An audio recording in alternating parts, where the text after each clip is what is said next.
Peter Parker's secret identity as Spider-Man has been made public by Jonah Jameson of the Daily Bugle, who has also accused him of being the person behind Mysterio's demise and a mass casualty incident that occurred in London. He and Michelle Jones are forced to flee from the media and the police as a large number of bystanders in the area start to round them. They find May Parker and Happy Hogan hiding in Parker's apartment, where they learn that they had split up. Soon after, they are taken into jail for questioning by the U.S. Department of Damage Control along with Ned Leeds. Matt Murdock, who Parker retains as his attorney, is successful in having Parker's criminal charges dismissed. However, the intense debate causes Parker, Jones, and Leeds to be turned down from every college they apply to, including MIT, when they return to Midtown High for their final year. In order to get his buddies accepted to MIT, Parker travels to the New York Sanctum and begs Dr. Strange to once more keep Spider-Man's identity a secret. Strange tries to use the runes of Kafkol to cast the spell despite Wong's warnings against it.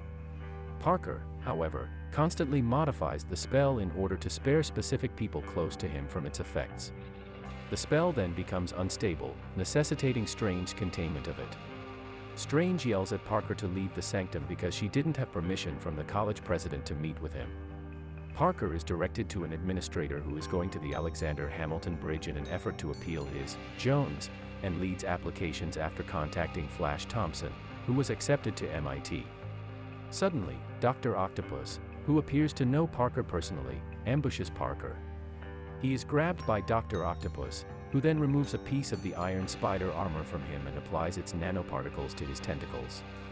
Dr. Octopus tries again, but Spider-Man displays his face, which is unknown to him.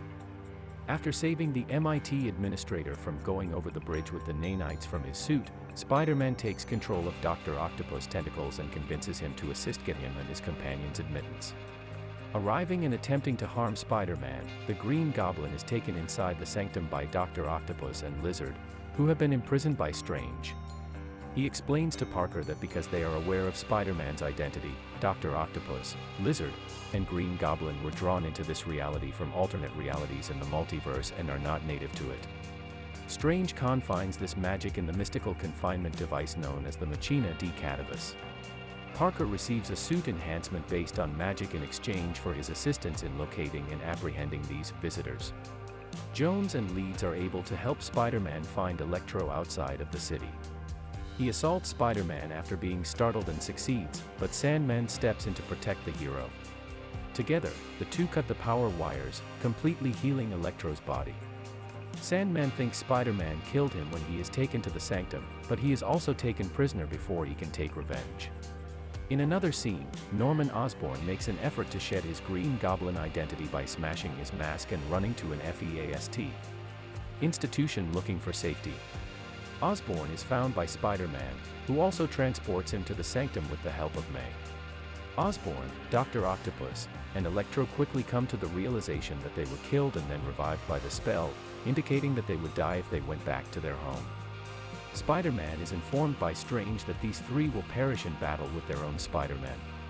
For the sake of the larger multiverse, he plans to use the Machina to undo the enchantment and send them back to their destiny. Spider-Man snatches the Machina before Strange can use it and runs away because he is certain that they can be saved from death and their adversarial natures. In addition to trying to convince him of the multiversal stakes depending on the guests being sent back, Strange pursues Spider-Man, takes his powers back, and sends him into the mirror dimension to collect the Machina. Spider-Man returns to the earthly plane after entangling Strange in a web matrix and stealing his sling ring, unfazed. Before releasing the inmates from custody, he hands the ring to Leeds and the Machina to Jones. Spider-Man transports the multiversal refugees to Hogan's apartment and tries to treat them. With Dr. Octopus, he first creates a new inhibitor chip for his tentacles and raises the function of his upper brain using a Stark Industries fabricator. Electro also has an energy siphon built inside him that is intended to drain his abilities. However, before he has a chance to damage Osborn, the Green Goblin assumes control of his body and convinces Electro to remove the siphon before it has a chance to completely drain his talents. He breaks inside an arc reactor and uses its energy to blow Octavius out of the structure. While Green Goblin attacks Spider-Man, knocking him to the ground floor, Lizard, Sandman, and Electro flee. Running outdoors, May gives Green Goblin an antidote, but it is ineffective. Green Goblin throws 2 pumpkin bombs after hitting May with his goblin glider. Spider-Man is unable to catch them, and they detonate nearby. May is found by Spider-Man among the wreckage. May, who was unaware of her severe injuries, lectures her nephew on the importance of persevering in the face of adversity and never giving up on helping others. Spider-Man struggles in vain to save May as she perishes in front of him as DODC officials around them.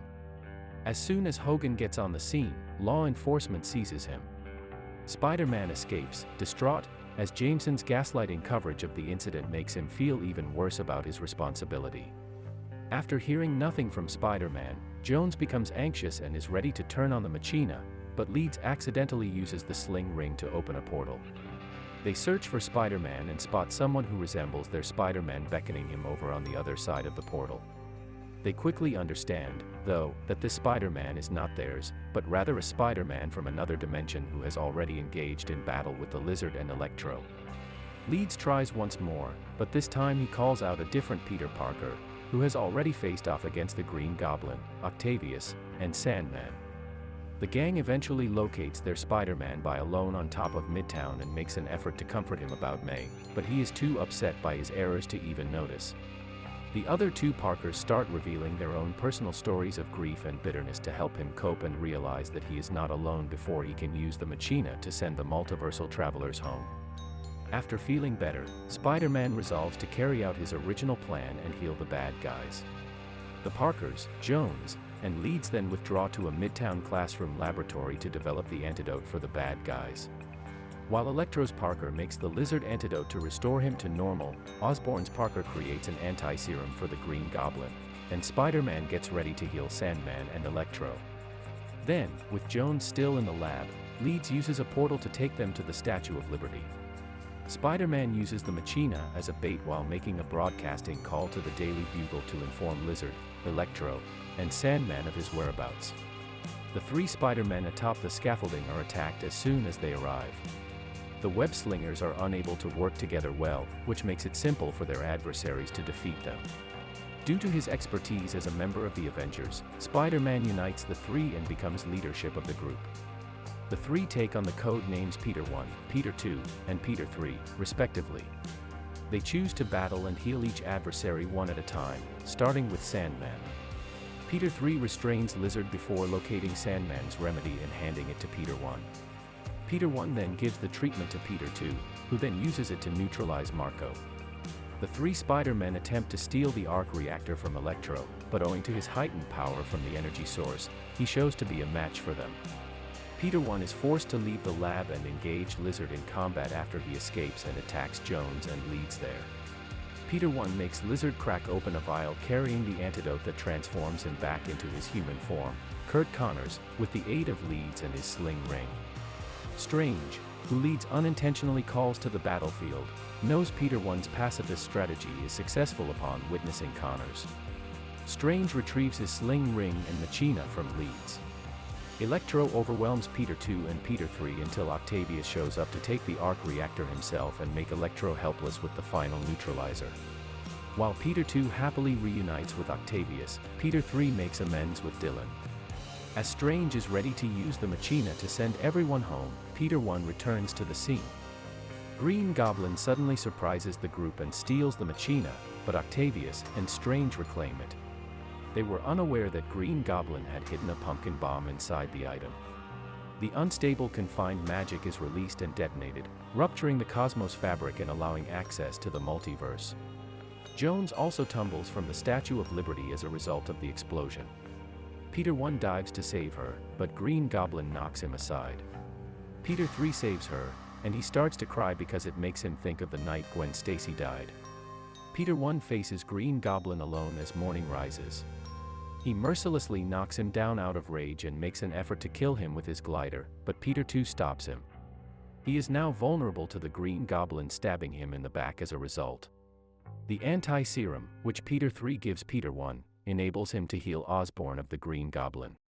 He sees Peter 2's non-fatal injuries and understands the enormity of the harm he has done. Strange fights to keep the cosmos from falling apart as invaders are ready to enter this world through rifts in the universe. In order to remedy things, Peter 1 has him cast a new magic that would make everyone forget who he is. Following that, Peter 1 hugs his other selves, who implore him to carry on as Spider-Man. With the new spell, Strange closes the rifts and returns the original universes of Peter 2, Peter 3, Dylan, Octavius, Osborn, Marco, and Connors. Spider-Man gives Leeds and Jones one last embrace before pledging to come back and assist them in remembering him. He leaves as Strange casts the spell, making everyone fully unaware of Parker's existence. A few weeks later, the holiday season had arrived. After being reminded of Jones' injuries, Parker chooses against getting in touch with his pals who are attending MIT. He pays his respects to May's grave and is accompanied by Hogan, a new acquaintance. Parker goes into a new apartment alone and starts GED prep in an effort to maintain his new way of life. When he receives a criminal alert on his phone, he puts together a less complicated Spider-Man outfit and resumes his heroics unhindered, living up to May's values of responsibility and community duty. In a scene during the credits, an alternate world Eddie Brock and Venom, who is a symbiote, are sitting at a bar discussing the Blip and other superhumans with the bartender. Strange's magic quickly transports the pair back to their dimension while they consider how to protect this new planet, unaware that they left a piece of the symbiote on the counter.